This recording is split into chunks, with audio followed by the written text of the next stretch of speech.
Sveiki, mani sauc Ance. Kopš sevi atceros, es vienmēr esmu bijusi ar lieko svaru. Tas ir bijis gan lielāks, gan mazāks.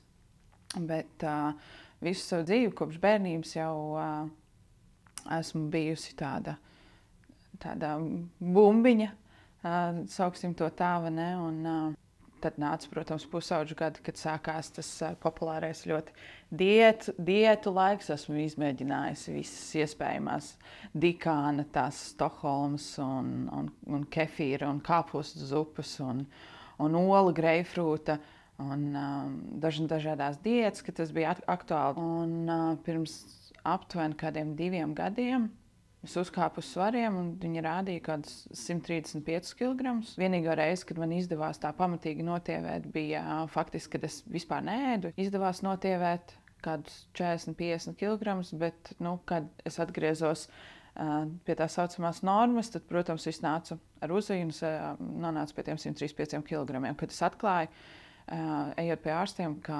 man ir insulīna rezistence, kas notievēšanas procesu padarīja faktiski ļoti, ļoti grūti. Un tad es pētīju opcijas un izdomāju spērt soli par labu bariatrijas operācijai, kas man bija pirms 2 gadiem Siguldas slimnīcā. Un tas rezultējās ar aptuveni 60 nomestiem kilogramiem, bet ar ļoti izteiktu lieko ādu uz vēdera.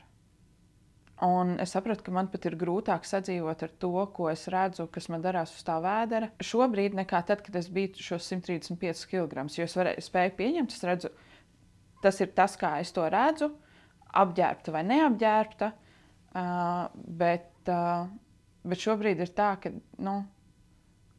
man ir kaut kāda disonance starp to, kā es jūtos, kā es izskatos, kad es esmu saģērbusies, kā es izskatos, kad es eju uz kaut kādu ballīti no sērijas vai uz darbu, ar to, kā es jūtos, kad es ierodos mājās un, nezinu, eju dušā, eju gulēt, pārģērbjos un tā, un visu laiku tā doma ir pakausī, kad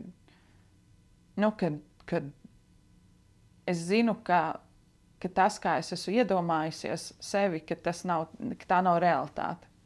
Es sāku pavasarī diezgan aktīvi sportot, gāju pie privātā trenera, un man ļoti iepatikās, un es arī pamanīju, ka ir tas progress, bet vienā brīdī sapratu, lai arī cik lielu progresu veiktu, lai arī kāda man tur bicepsi būtu, vai cik spēcīgas man kājas būtu kļuvušas un tā tālāk, es sapratu, ka es nekad nespēšu ieraudzīt to progresu, kāds viņš patiesībā ir, kamēr man būs šī lieka āda. Tad sāku interesēties par vēdera plastiku, kas man ir nepieciešama.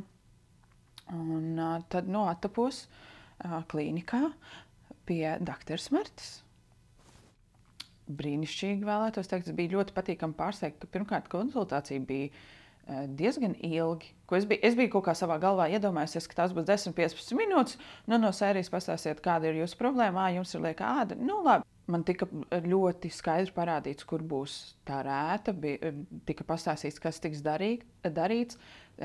Tika izmeklēts, iztaustīts vēders. Tālāk mēs visu šito ņemam uz augšu un valkam nost. Varbūt, ka man pat vairāk izdosies, bet patreizējais tas plāns ir man abas uz leju to visu noņemt un tad tā smuki te visu salikt. Un kas bija ļoti forši, ka tika atbildēts faktiski man visiem interesējošiem jautājumiem, kas ir par sportošanu, kad es varēšu atsākt, jo es ļoti vēlos arī to atsākt. Kāds ir tas aktīvais, tas atlapšanas periods, šīs 2 nedēļas, kad faktiski ir jābūt ļoti, ļoti mierīgai un jāčuču, pret ko man nav pretenziju vispār. Tas lielākās bailes vai satrūkums, ko šobrīd izjūtu, ir tieši tas atlapšanas periods, kā man organisms, teiksim tā, pieņem šo operāciju. Un tas nelielais pārdzīvojums ir par to, ka man ir jāiepauzē uz ilgāku periodu sportošana, bet salīdzinājumā ar to, kāds man būs iegūms pēc operācijas, tā ir tāda pārdzīvojuma lieta. Angliski ir tāda frāze hot girl summer, tā kā es nevaru sagaidīt nākamo gadu, kad man būs tāda tiešām īstena karstās dāmas vasara. Es jau jūtu pēc tiem nomastajiem 60 kilogramiem, ka man pašpārliecinātība ir nenormāli augusi, ļoti, ļoti, un tad es nespēju iedomāties, drusku pat bail, kas notiks, kad man būs tā operācija, kur es likšos. Bet ir tāds ļoti, ļoti patīkams satraukums par skatu nākotnē. Jā.